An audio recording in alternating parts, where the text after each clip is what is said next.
and welcome back to 5-Minute Phonics. In this video I'll be showing you another game which reinforces initial sounds. It's called Our Sound Box. So you need to see if you can find a box around the house. And inside the box you need to collect some objects which begin with the same sound. So our sound that we are learning today is the S sound. So everything in my box is going to begin with S. And we're going to sing, what's in the box?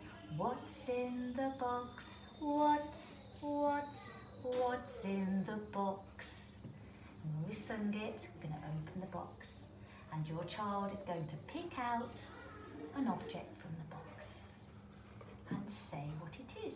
It's the number 7. And every time you take something out of the box, we're going to really stress that first sound, that initial sound. In this case, it will be 7. 7.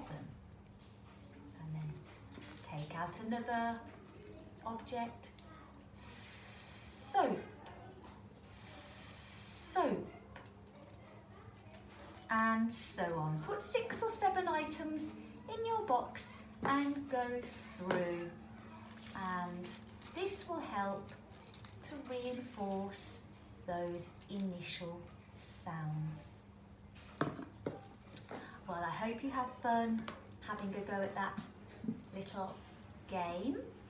Have fun looking around the house, collecting some objects that begin with the same sound. And we'll see you again very soon.